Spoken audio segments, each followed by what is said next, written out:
Hello students, welcome back.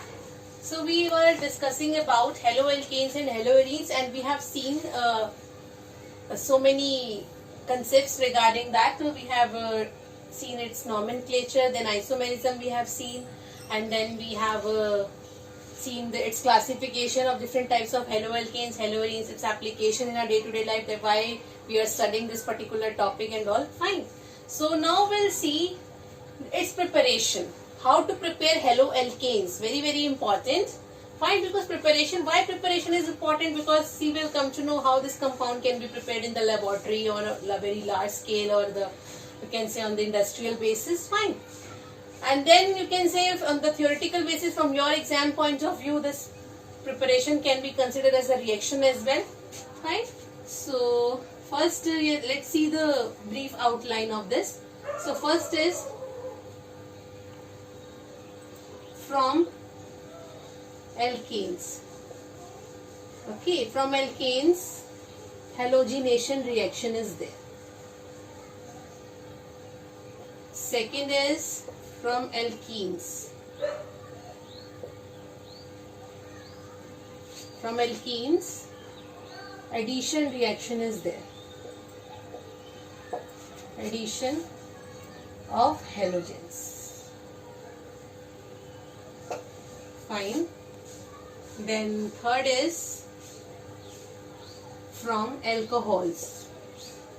Alcohols, 3 steps are there. One is from Lucas reagent. One is from phosphorus halides.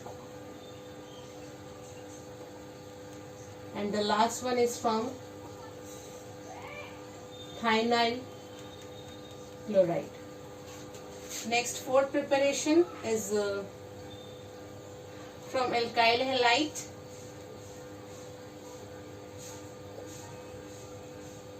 which is the halide exchange reaction.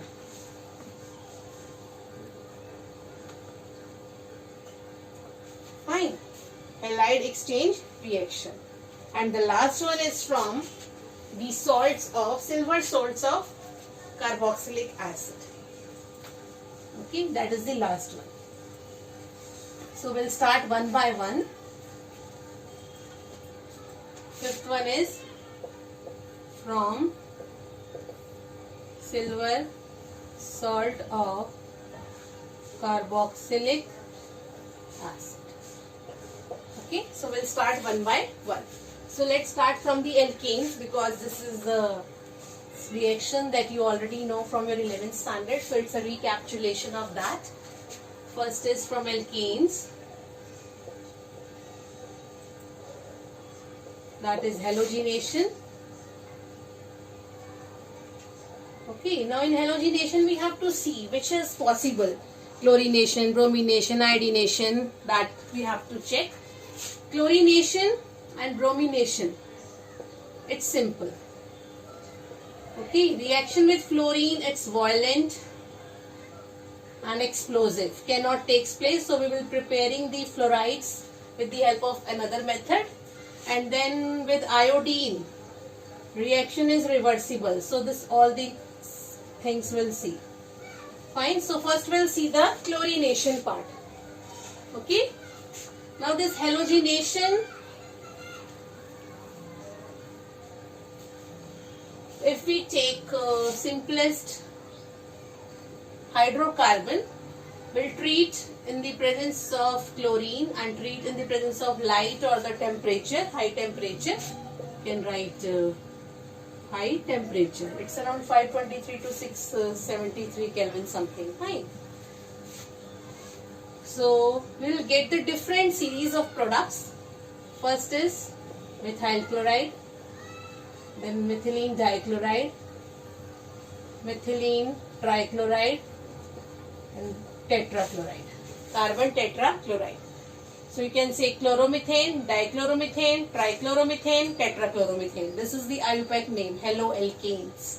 Okay, fine. So I think name you will be able to write. This is chloromethane, dichloromethane, this is trichloromethane, this is tetrachloro, methane, and the common name you know, carbon tetrachloride. This is chloroform. Fine. So this is a series of products that we will get. Now how the products are getting formed, it's based on the substitution, because it's a substitution reaction. Substitution of halogen. Hydrogen is getting substituted by halogen. This is taking place. Hydrogen is getting substituted by halogen. So this reaction will keep on continue unless and until all the hydrogen gets replaced by the halogen. Fine. Now we'll see the mechanism of this reaction. So this is a chlorination that is done. If we carry out the bromination in the presence of light, then also you will get the number of products. CHBr3, CBr4, like this. Fine. Now let's see the iodination. I told you fluorination is not possible, so that we'll see how to prepare alkyl fluorides. We'll see with the help of halidic stage reaction. So with iodine, when methane reacts with iodine, what gets formed? CH3I plus HI. Now this nature of HI, it is a strong reducing agent. Okay, because of this its reducing action, what it will do, it will again convert methyl chloride to methane. Okay, so in the presence of this, reaction become reversible. So to prevent this, how to prevent this? Reaction, you can say, takes place in the presence of strongest oxidizing agent. Now what oxidizing agent it will do? It will convert the HI into iodine. Fine. So strongest oxidizing agent we can use here, HNO3, nitric acid, iodic acid. This we can use. So let's see what is the role of this. So if this HI further reacts with oxidizing agent, HNO3 gives you what? Iodine plus NO2 and water. You can balance the reaction.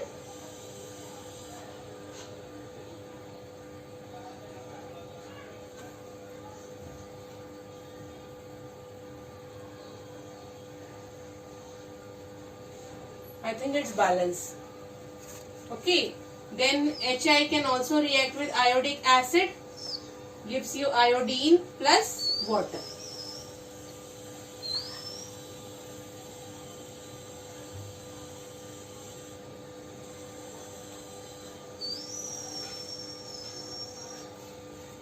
Okay, so this you can balance the reaction, and then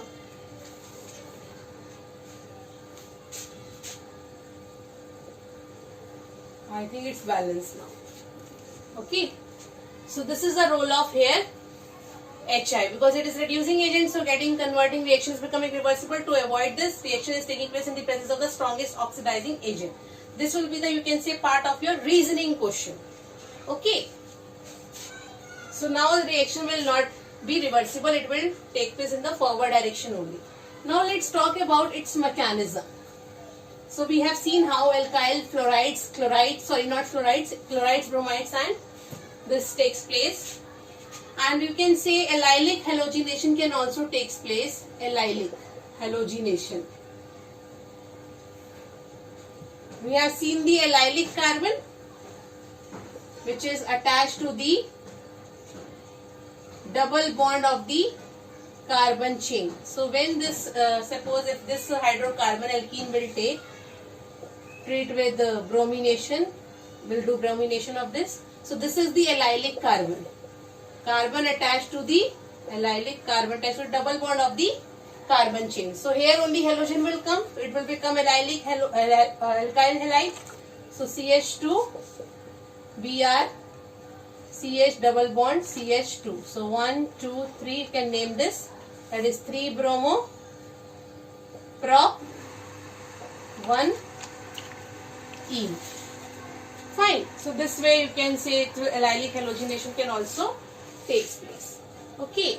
Now we'll see the mechanism of this, which you have already studied in 11th standard. So just have a look, a brief look. Mechanism. Here mechanism is free radical mechanism. Okay. And halogen free radical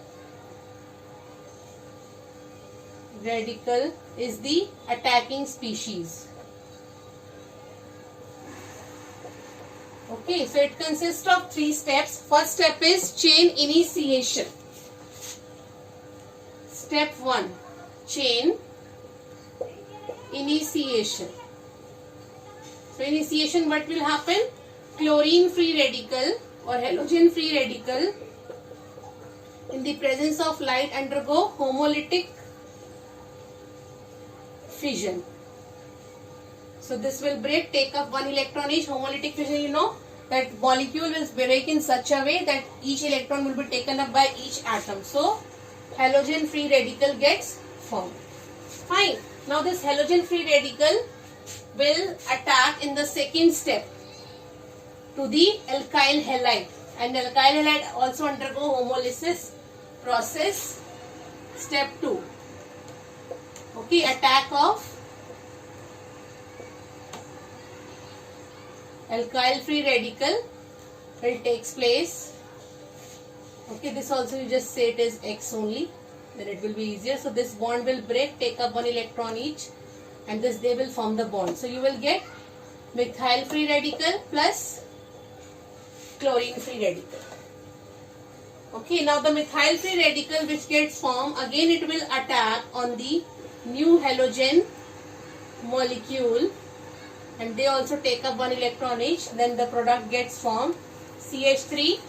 Sorry, here it's not alkyl halide, it's hydrocarbon, methane.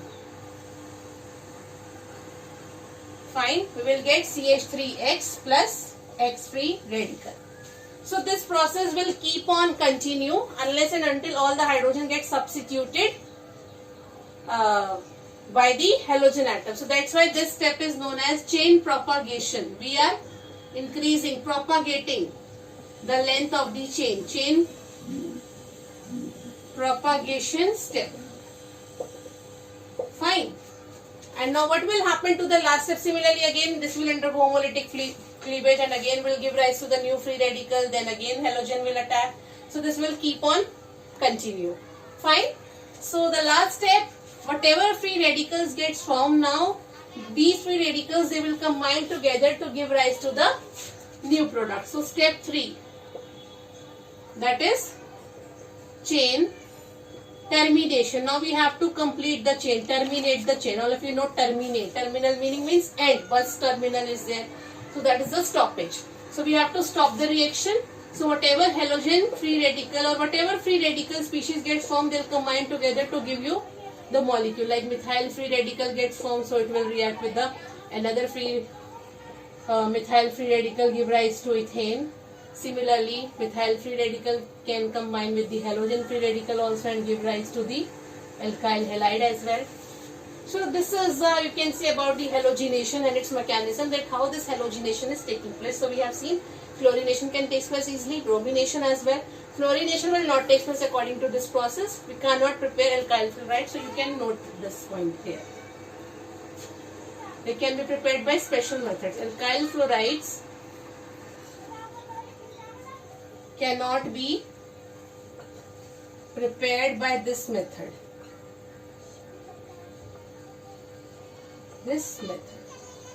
Fine. Iodination we have seen, that is taking place in the presence of oxidizing agent, as HI is the strongest reducing agent. So now the reaction is not reversible in the presence of oxidizing agent. It will always carry in the forward reaction in the presence of strongest oxidizing agent. So this is all about the halogenation, that is the preparation from alkenes. In the next time, in the next class, we'll start with the next preparation, that is preparation from alkenes, and then we'll continue. Fine, I hope it's clear to everyone till here. It's only just the recapitulation of your 11th standard. Fine, so we'll meet next time. Till then, thank you and have a nice day.